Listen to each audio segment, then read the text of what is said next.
जय हिंद दोस्तों, स्वागत है आपका मेरे YouTube चैनल चंद्रवंश नॉलेज में। आज आपके लिए मैं एक नया टॉपिक लेकर आया हूं जो खास तौर से हमारे युवाओं के लिए है। जवान भर्ती अग्निवीर 2024।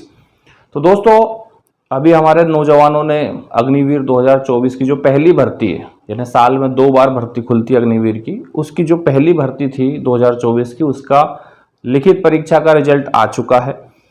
और अब दूसरा क्या है, फिजिकल टेस्ट शुरू होने वाला है।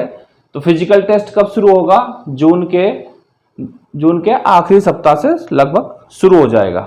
तो ये हमारे सभी नौजवानों को पता होना चाहिए कि फिजिकल टेस्ट होना है, उसके लिए हम अभी से तैयारी में लग जाएं।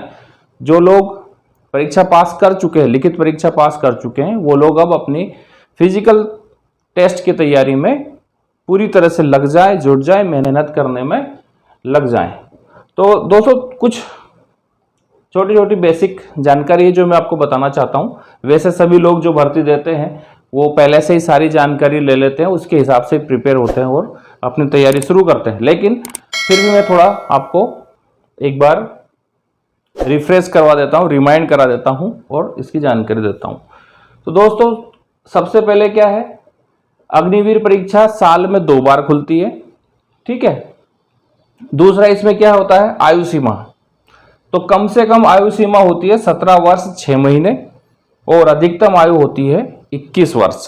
तो 17 वर्ष 6 महीने का जो नौजवान हो चुका है, जिसकी उम्र हो चुकी है, वो इसमें आवेदन कर सकता है और 21 वर्ष से पहले वो आवेदन कर सकता है। यानी साल में 2 बार खुलती है, 17 साढ़े 17 यानी कि टोटल 3.5 साल का समय होता है, जिसमें कि अभी अग्निवीर के हिसाब से देखें तो लगभग 6 से 7 भर्तियों का समय होता है, जिसके पास हर व्यक्ति के पास, हर नौजवान के पास चांस होता है।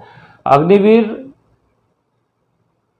शुरू ही इसलिए किया गया था, एक हिसाब से देखा जाए तो, कि हर नौजवान को, यानी शॉर्ट टर्म सर्विस जिसे बोलते हैं हम, वो कम समय के लिए नौकरी, यानी शॉर्ट टर्म सर्विसेज में ज्यादा से ज्यादा नौजवानों को नौकरी के अवसर प्रदान करना, ये एक सोच हो सकती है। उसी हिसाब से ये साल में 2 बार भर्ती खोली जाती है। तो ये हो गया हमारा आयु सीमा। अब इसमें क्या होता है, फिजिकल टेस्ट में हम देखें, दौड़ ये होती है 1600 मीटर, 5 मिनट 30 सेकंड के अंदर हमें दौड़ना होता है। छलांग यानी लंबी कूद, लॉन्ग जंप जिसे हम बोलते हैं, 9 फीट कम से कम कूदना होता है। पुलअप यानी पुलअप भी बोलते हैं हम, चिनअप भी बोलते हैं, वो 10 बार आपको पास होने के लिए करना होता है। और जिगजैग बैलेंस, एक जिगजैग बना हुआ एक ट्रैक बनाते हैं, या जैसे लोहे के उस पोल के ऊपर ऐसे एक ट्रैक बनाते हैं फ्लैट वाले पे, जिगजैग बैलेंस के लिए उसमें आपको अपना बैलेंस चेक बना करके उस पर चलना होता है। तो इस प्रकार से यह होता है। इसमें आपकी नापतोल की कैटेगरी क्या होती है, नापतोल में मैं आपको बता दूं, कैटेगरी वाइज आपका लंबाई, आपका सीना आदि कैसा होता है। तो सबसे पहले क्या होता है, जनरल ड्यूटी। जनरल ड्यूटी का जो लंबाई है वो क्या होता है, 170 सेंटीमीटर, ये कम से कम ये होना चाहिए। और सीना कैसा होना चाहिए, नॉर्मल आपका 77 सेंटीमीटर होना चाहिए और फुलाने के बाद 82 सेंटीमीटर होना चाहिए। टेक्निकल के लिए क्या होता है, टेक्निकल के लिए भी हाइट सेम है 170 सेंटीमीटर और सीना भी सेम है 77 सेंटीमीटर और फुलाने के बाद 82 centimetre. Clerk, store keeper, technical के लिए हाइट में छूट दी जाती है, 162 सेंटीमीटर होता है और सीना सभी के जैसे बराबर होता है, नॉर्मल 77 सेंटीमीटर और फुलाने के बाद 82 सेंटीमीटर।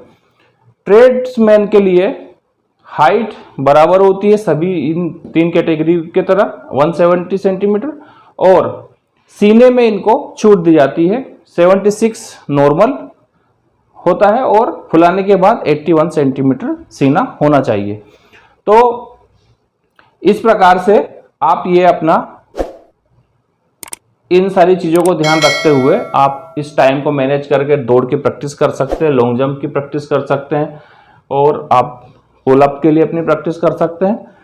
सीने को भी फुलाने की प्रैक्टिस आप कर सकते हैं। हाइट आप अपनी नाप सकते हैं, देख सकते हैं कि मैंने लिखित परीक्षा तो पास कर ली, लेकिन मैं इस इस लंबाई की कैटेगरी में मैं आ रहा हूं कि नहीं आ रहा हूं, वो आप चेक कर लें। दूसरा, सीने को फुलाने की प्रैक्टिस भी आप कर सकते हैं। नॉर्मल आपने नाप कर लिया, उसके बाद फुलाकर देखें और चेक करें कि ये जो है कम से कम इसमें 5 सेंटीमीटर मेरा सीना फूल रहा है कि नहीं फूल रहा है। इस प्रकार से आप अपने सारी फिजिकल की तैयारी के लिए प्रिपेयर हो सकते हैं। तो दोस्तों, ये आज अग्निवीर के ऊपर मेरा इतना ही टॉपिक था।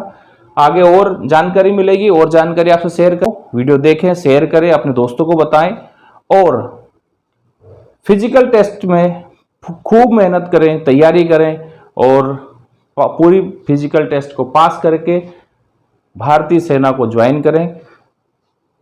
जय हिंद।